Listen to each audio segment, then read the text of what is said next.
Bem-vindos a Granada, uma das cidades mais importantes e históricas da Espanha. Finalmente, ao chegar a Granada, a cidade é um marco de civilizações, onde o esplendor mouro ainda está presente nas ruas e a Alhambra domina a paisagem com sua imponência.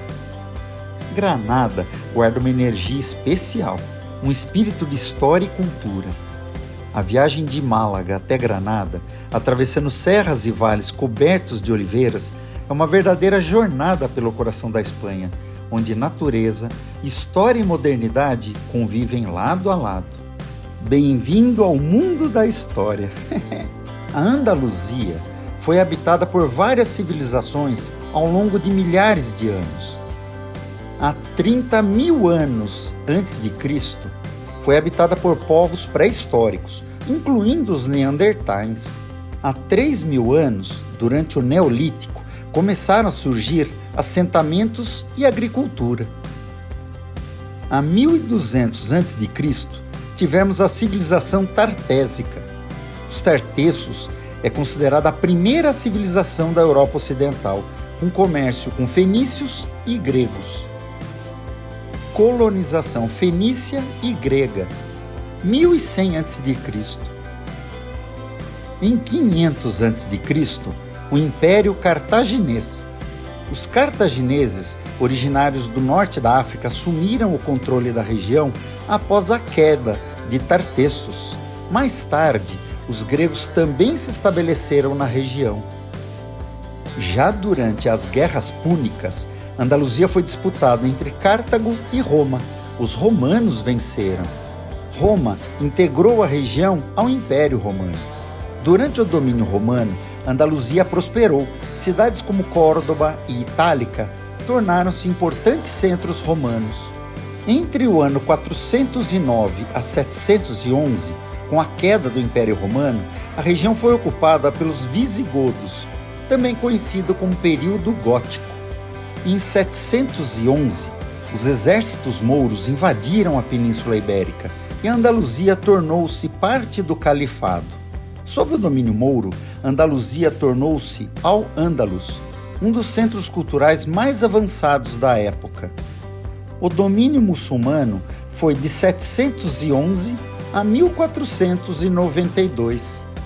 O domínio de quase 800 anos muçulmanos terminou em 1492 com a tomada da cidade de Granada pelos reis católicos. Fernando de Aragão e Isabel de Castela completaram a reconquista com a rendição da cidade de Granada. A reconquista espanhola foi finalizada em 1492 com a tomada de Granada pelos reis católicos Isabel e Fernando. Após a reconquista, Andaluzia passou para o controle dos reis católicos da Espanha.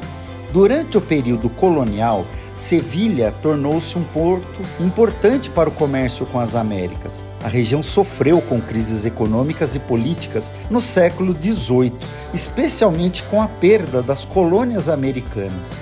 A monarquia espanhola se estendeu de 1492 até a Era Moderna, século XIX. Se não fosse pela persistência dos reis católicos, desde a Batalha de Covadonga no norte da Espanha até a tomada de Granada ao sul da Espanha, hoje as Américas provavelmente seria muçulmana e falaríamos árabe. Já pararam para pensar nisso? No século XIX, Andaluzia foi afetada pelas invasões napoleônicas e pelo movimento de independência das colônias americanas. Já entre 1936 e 1939, houve a Guerra Civil Espanhola. A Guerra Civil Espanhola foi um conflito quando o general Francisco Franco liderou um golpe militar contra o governo e estabeleceu uma ditadura. Em 1975, com a morte de Franco, a Espanha iniciou uma transição para a democracia e foi o fim da Guerra Civil Espanhola. Em 1981, Andaluzia se tornou uma comunidade autônoma dentro da Espanha. Aqui termina uma viagem no tempo. Essas foram as principais civilizações e mudanças que moldaram a Andaluzia ao longo de sua história até os dias de hoje.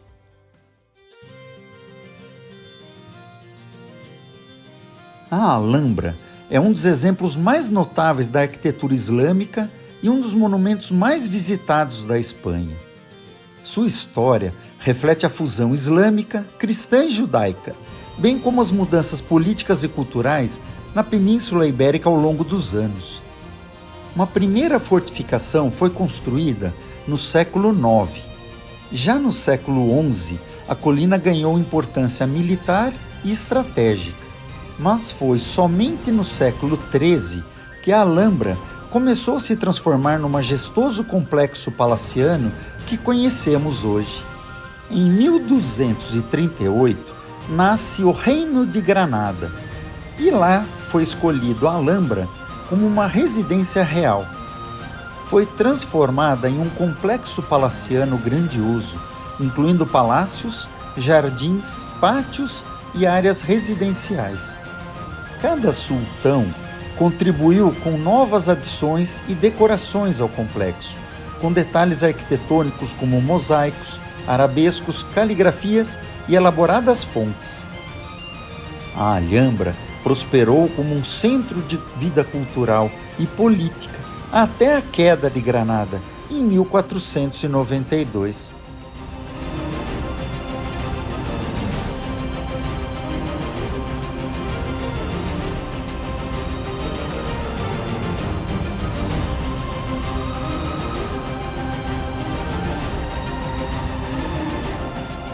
E esta torre é onde ficava o guarda, da parte da cidade onde era habitada. Lá dentro viviam mais de 1000 pessoas. Fora é uma parte fortificada. Essas duas torres pertencem à Alcazaba, que foi construída antes da Alhambra. Ali embaixo foi o primeiro bairro de Granada, a cidade original, e historicamente é anterior à Alhambra. Esta é a famosa Alhambra, ou Alhambra, como falam os espanhóis. Esse é o Palácio de Carlos V.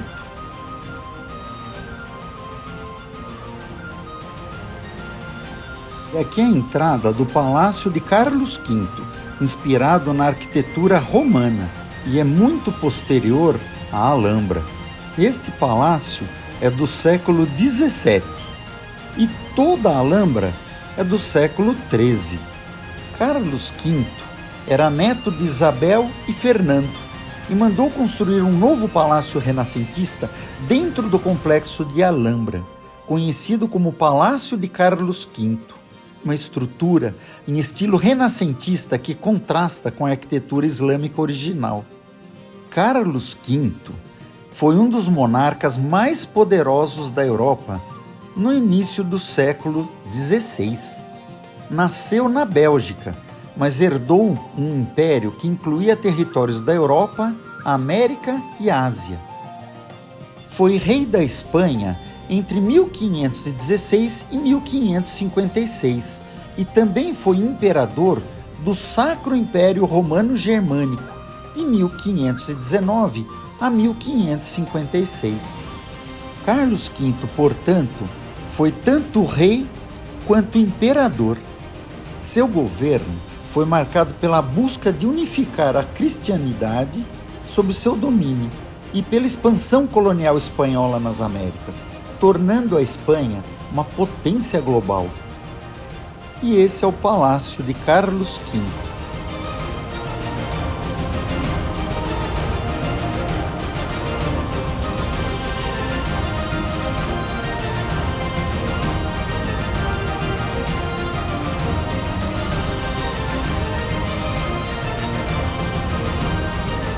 Essa é uma das principais igrejas de Granada.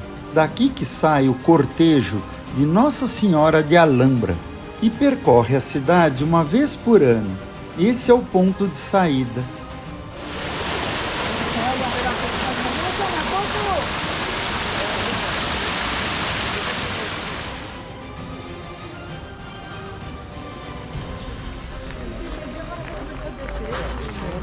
Este é um mapa de Alhambra, Palácio, Alcazaba e os Jardins de Generalife. Isso é muito histórico aqui. E no entorno temos Jardins de Alhambra.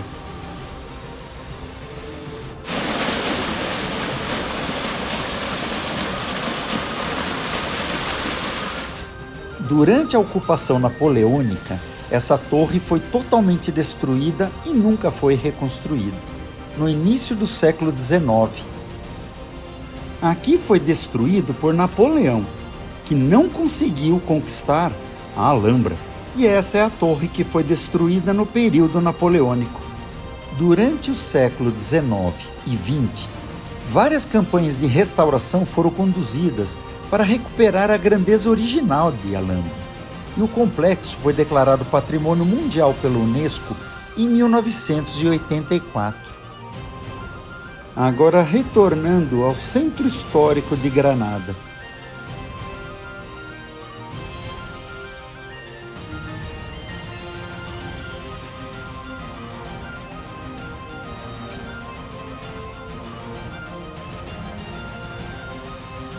Cidade de Granada.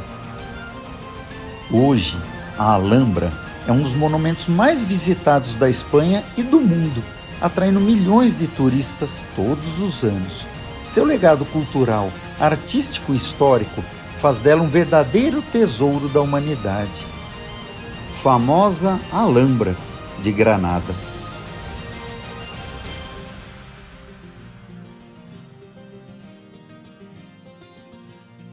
Hoje, a Alhambra é um dos monumentos mais visitados da Espanha e do mundo, atraindo milhões de turistas todos os anos.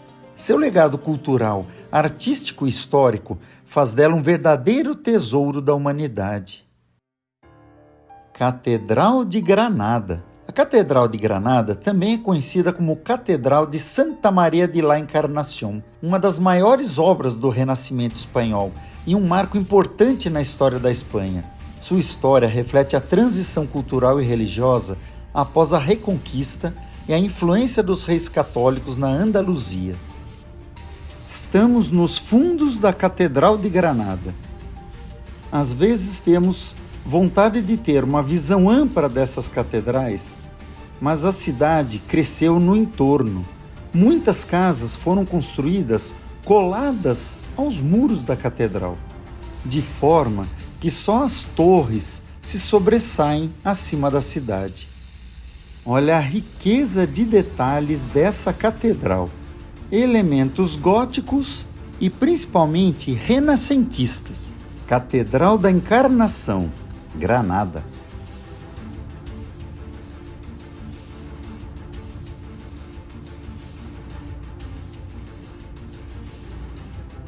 Sua fachada principal é considerada uma das mais elegantes do Barroco espanhol. Já o interior renascentista é imponente, com amplas colunas e arcos, e um plano de planta circular ao redor do altar principal, algo único nas catedrais espanholas. E ao lado temos a Capela Real. Embora não faça parte da estrutura principal da catedral, a Capela Real de Granada, localizada ao lado da catedral, é de grande importância. Nela estão os túmulos dos reis católicos, Fernando e Isabel, que foram os primeiros a idealizar a construção da catedral. E também foram eles que financiaram a viagem de Cristóvão Colombo às Américas. Cristóvão Colombo. A história de Cristóvão Colombo em Granada está ligada ao ano de 1492. Em janeiro de 1492, os reis Fernando de Aragão e Isabel de Castela completaram a reconquista com a rendição da cidade de Granada. Em abril de 1492, eles aceitaram o plano de Colombo, convencidos pela promessa de novas terras e potenciais riquezas. Colombo, então, reuniu 3 navios, Santa Maria, Pinta e Nina. Em agosto, a frota partiu do porto de Palos de la Frontera, na Andaluzia. Em outubro, Colombo e sua tripulação chegaram ao Novo Mundo, embora acreditassem estar nas Índias. Estava assim descoberto a América para a Espanha. E este sou eu cumprimentando Cristóvão Colombo. Cristóvão Colombo é considerado genovês, ou seja, de Gênova, na Itália. No entanto, há controvérsias sobre sua verdadeira origem. Alguns argumentam que ele poderia ser espanhol. Uma recente pesquisa genética analisou os restos mortais de Colombo e comparou com o DNA de espanhóis. Embora a maioria das evidências históricas ainda o considere genovês, a verdadeira nacionalidade de Colombo permanece um mistério. Outra teoria intrigante sugere que ele poderia ser judeu e que escondeu sua origem devido à perseguição religiosa na Espanha da época. Durante o século XV, os judeus foram expulsos da Espanha em 1492, o mesmo ano em que Colombo partiu para sua famosa viagem à América. Colombo pode ter disfarçado suas origens judaicas para proteger a si mesmo e sua família. Resumindo, a origem e a identidade de Colombo continuam sendo temas de debate e especulações entre os maiores historiadores. Bem-vindo ao mundo da história. Cristóvão Colombo. Catedral da Encarnação, Granada. Hoje, a catedral é um importante ponto turístico em Granada. Cada elemento da catedral, desde sua fachada barroca até o seu interior renascentista, conta uma parte da história de Granada e da Espanha. Incrível como a catedral desapareceu no meio da cidade. Muitas casas foram construídas junto aos muros da catedral. Incrível!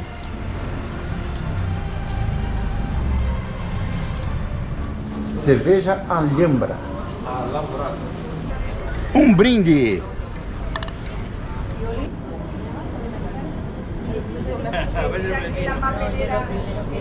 Bom, cidade de Granada. Essa é a praça central de Granada, junto ao centro histórico, paralela à Praça da Catedral. Aqui temos os edifícios do governo local.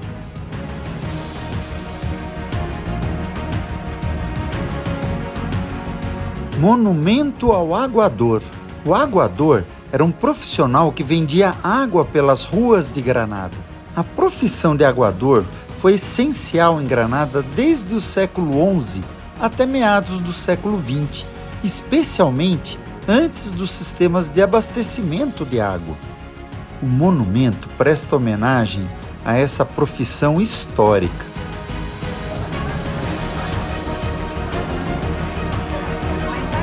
Muitos restaurantes típicos com paellas e tapas.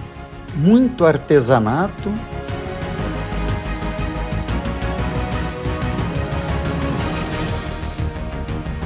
Tem até todos os medicamentos para todas as doenças aqui. Impressionante, impressionante. Para que medicina? Para que hospital?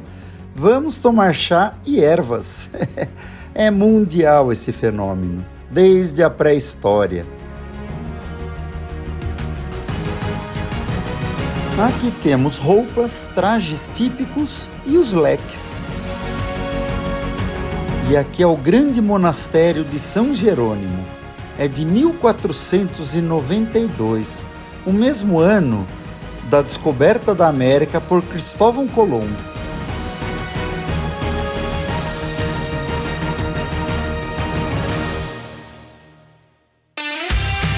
E quando anoitece, a magia acontece. A cidade inteira acende. Imagine uma loja só de doces. E aqui as ruas do comércio do centro histórico de Granada.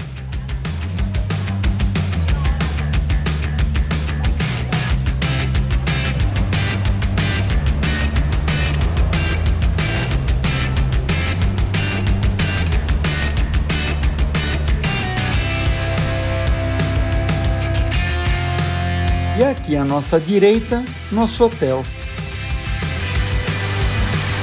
Mais um fim de tarde, cidade de Granada, Espanha. Pena que é só uma pernoite. Amanhã seguimos viagem para Madrid.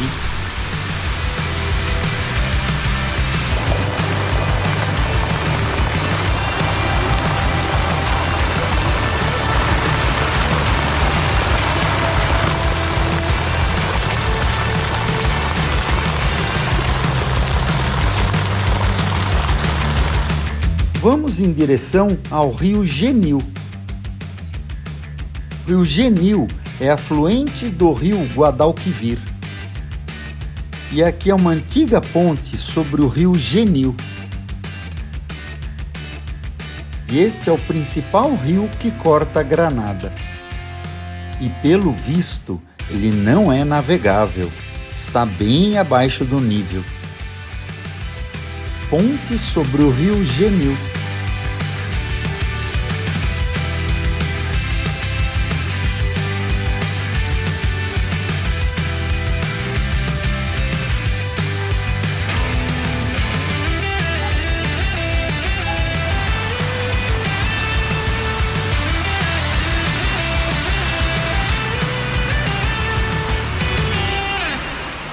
E lá no fundo, a Alhambra de Granada. Ao final do dia, é hora de descansar e refletir sobre a viagem. A sensação do vento nas montanhas, o cheiro das oliveiras e a visão das serras que moldam essa região única da Espanha. Bem-vindos a Andaluzia, cidade de Granada, Espanha, inesquecível.